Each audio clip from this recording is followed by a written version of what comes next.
हमारी संस्कृति, हमारे संस्कार सदा रहें हमारे साथ। सब्सक्राइब करें तिलक। कदाचित अर्जुन के पास कर्ण के प्रत्येक बाण और प्रत्येक अस्त्र का उत्तर होगा, परंतु कर्ण के पास इंद्र की दी हुई जो अमोघ शक्ति है, क्या उसका उत्तर है अर्जुन के पास?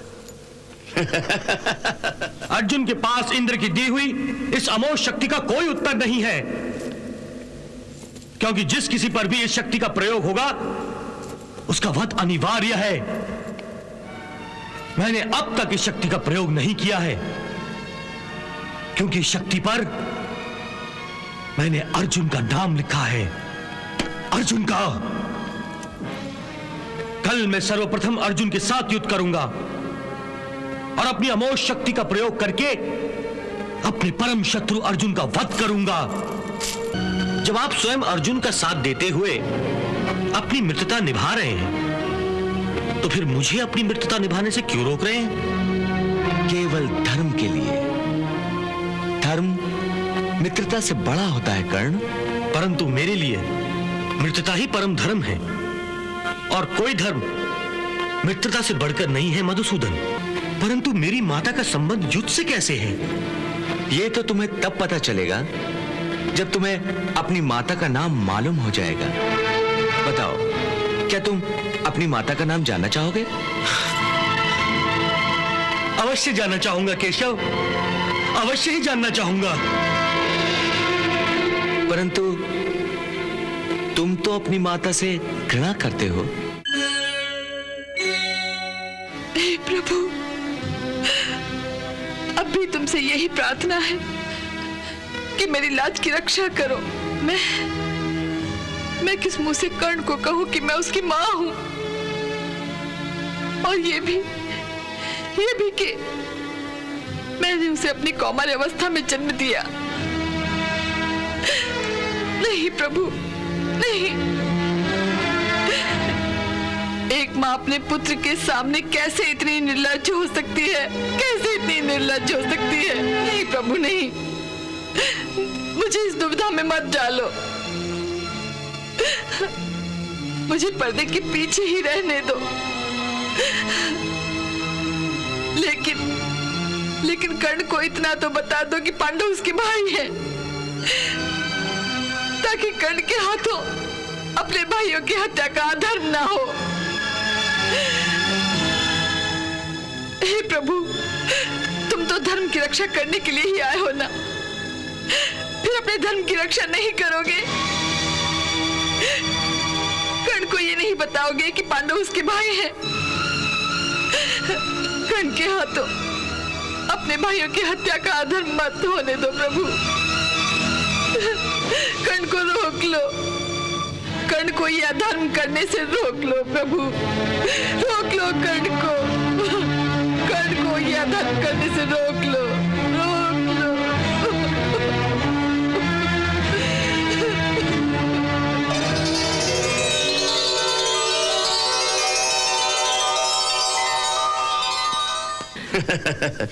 कदाचित अर्जुन के पास कर्ण के प्रत्येक बाण और प्रत्येक अस्त्र का उत्तर होगा, परंतु कर्ण के पास इंद्र की दी हुई जो अमोघ शक्ति है, क्या उसका उत्तर है अर्जुन के पास? नहीं युवराज, अर्जुन के पास इंद्र की दी हुई इस अमोघ शक्ति का कोई उत्तर नहीं है, क्योंकि जिस किसी पर भी इस शक्ति का प्रयोग होगा उसका वध अनिवार्य है। मैंने अब तक इस शक्ति का प्रयोग नहीं किया है, क्योंकि शक्ति पर मैंने अर्जुन का नाम लिखा है, अर्जुन का। कल मैं सर्वप्रथम अर्जुन के साथ युद्ध करूंगा और अपनी अमोघ शक्ति का प्रयोग करके अपने परम शत्रु अर्जुन का वध करूंगा। यह तुमसे मेरा वचन है मित्र, वचन है। अर्जुन का वध करने के बाद मैं शेष चारों पांडवों को अपने अस्त्रों के प्रभाव से बंदी बनाकर तुम्हारे सामने ले आऊंगा, या उनको भी परलोक पहुंचा दूंगा। मित्र दुर्योधन, मैं कल ही इस युद्ध को समाप्त कर दूंगा, कल ही, और कल ही पांडवों का विनाश कर दूंगा, संपूर्ण विनाश। अब देखता हूं कि कौन रोकता है मुझे, कौन रोकता है मुझे।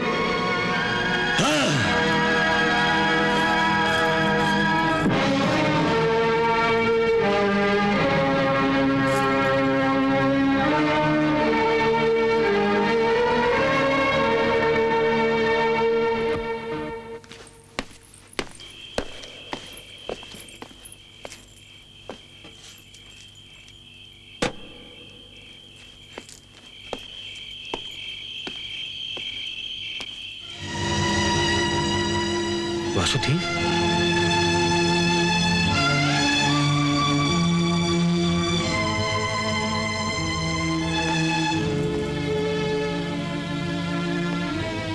वासुदेव,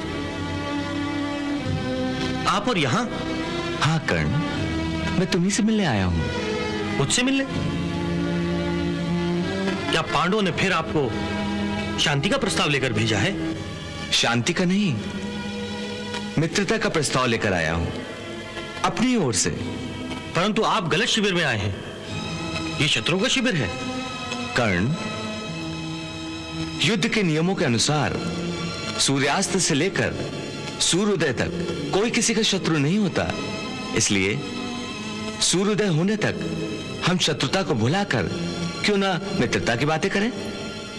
अर्थात आप सूर्य के छुप जाने के बाद रात के अंधेरे में मित्रता का प्रस्ताव लेकर आए हैं। कर्ण, मित्रता कोई पाप नहीं जिसे रात के अंधेरे की आवश्यकता हो, और वैसे भी अंधेरे को उजाले की आवश्यकता होती है।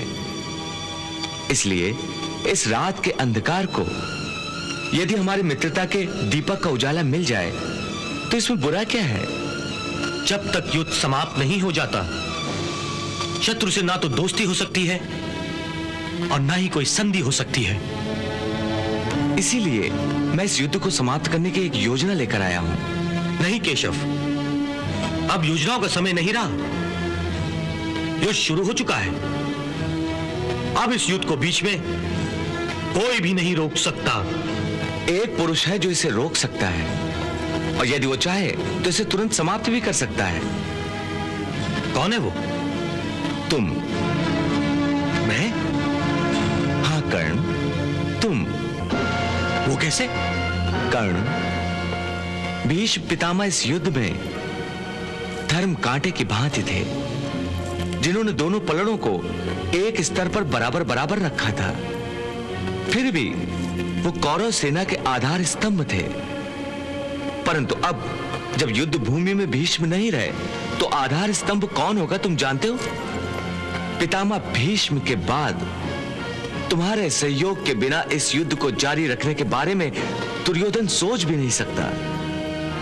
इसलिए इस युद्ध और इस युद्ध के परिणाम स्वरूप होने वाले भीषण संहार को रोकने की शक्ति केवल तुम्हारे पास है। हाँ कर्ण, और इसके लिए तुम्हारे पास दो विकल्प हैं।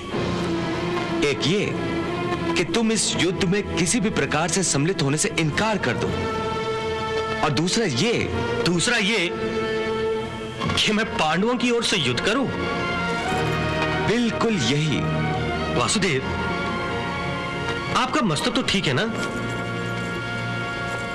मैंने तो केवल हंसी में यह कहा था, तो फिर आपने कैसे सोच लिया कि मैं कौरवों को छोड़कर पांडव सेना में आ जाऊंगा? मैंने ऐसा इसलिए सोचा क्योंकि तुम एक सच्चे वीर हो, और एक सच्चा वीर कभी अधर्म का साथ नहीं देता। जो सच्चा वीर होता है वो सदा ही धर्म की ओर से लड़ता है। इसलिए मुझे विश्वास है कि तुम भी पांडवों की ओर से लड़ोगे, क्योंकि धर्म पांडवों के पक्ष में है। वाह वासुदेव वाह! आप धर्म का नाम लेकर एक मित्र को दूसरे मित्र से विद्रोह करने की प्रेरणा दे रहे हैं। कर्ण, तुम अधर्मियों का साथ दे रहे हो, तुम अपने रास्ते से भटक गए हो। इसलिए मैं केवल तुम्हें धर्म का रास्ता दिखा रहा हूं। अच्छा धर्म का रास्ता सिखा रहे हैं आप वासुदेव? एक मित्र की पीठ पर छुरा घोंपने को कह रहे हैं। एक बात बताइए वासुदेव, जब आप स्वयं अर्जुन का साथ देते हुए अपनी मित्रता निभा रहे हैं, तो फिर मुझे अपनी मित्रता निभाने से क्यों रोक रहे हैं? केवल धर्म के लिए। धर्म मित्रता से बड़ा होता है कर्ण। परंतु मेरे लिए मित्रता ही परम धर्म है, और कोई धर्म मित्रता से बढ़कर नहीं है मधुसूदन। मैं उस दिन को कैसे भूल सकता हूं जब सब लोगों ने मुझे सूत पुत्र कहकर तिरस्कार से मेरी ओर से आंखें फेर ली थी और मैं अकेला रह गया था। तब इसी दुर्योधन ने मेरा हाथ थामा था, मुझे अंगदेश का राजा बनाकर मेरा मान बढ़ाया था, मेरी लाज रखी थी। और आप मुझे सीख दे रहे हैं कि मैं ऐसे मित्र का साथ छोड़ दूं? ऐसी मित्रता पर मैं धर्म को भी भेंट चढ़ा सकता हूं। इसका मतलब है कि तुम अपनी मित्रता पर अपनी माता को भी भेंट चढ़ा सकते हो। माता? ये युद्ध की बात करते करते आप अचानक मेरी माता की बात क्यों कर रहे हैं? कदापि आप ये जानते हैं कि मेरी माता मेरी कमजोरी है। केशव, हम युद्ध भूमि पर खड़े हैं, इसलिए युद्ध के संबंधित कुछ भी कहिए, परंतु इसमें मेरी माता को मत लाइए। तुम्हारी माता का संबंध भी इस युद्ध से ही है, इसलिए मैं तुम्हें अंधेरे में नहीं रखना चाहता। जिस रहस्य को जानने के लिए तुम जीवन भर भटकते रहे और जानने का प्रयत्न करने के बाद भी जान न सके, वो रहस्य, हाँ, वो रहस्य आज मैं तुम्हें बताना चाहता हूं। परंतु मैं ये विश्वास कैसे करूं कि आप जो कुछ भी कहेंगे वो सत्य ही होगा? आप पांडवों के हित में झूठ भी बोल सकते हैं केशव। तो क्या यह भी झूठ है कि तुम सूर्यपुत्र हो? और क्या यह भी झूठ है कि तुम्हारी माता ने तुम्हारे जन्म लेते ही तुम्हें नदी में बहा दिया था? तो आप सब जानते हैं? हाँ। परंतु मेरी माता का संबंध युद्ध से कैसे है? यह तो तुम्हें तब पता चलेगा जब तुम्हें अपनी माता का नाम मालूम हो जाएगा। बताओ, क्या तुम अपनी माता का नाम जानना चाहोगे?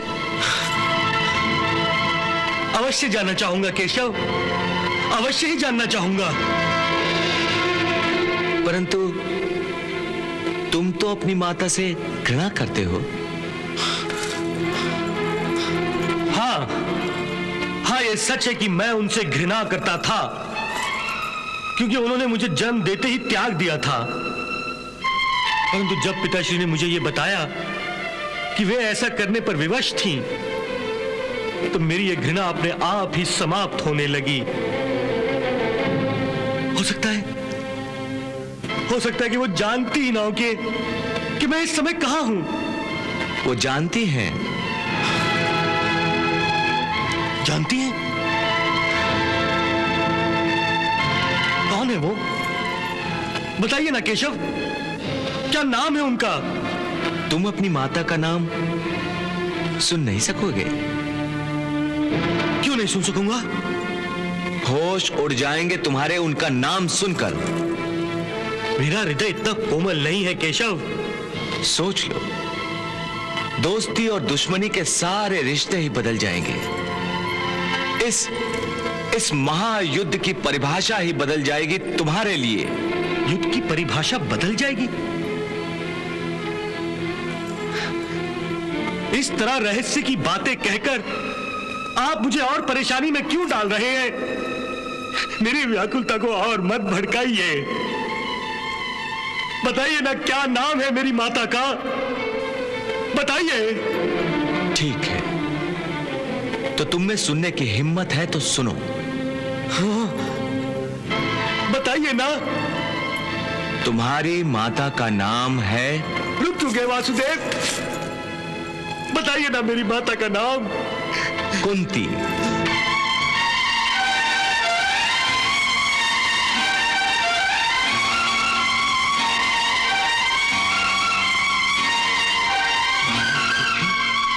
अरे ओ सूत पुत्र,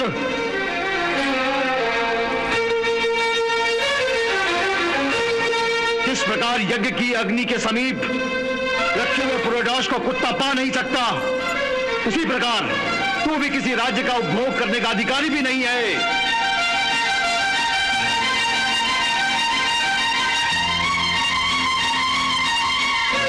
अच्छा हुआ तेरे पिता ने आकर तुझे बचा लिया।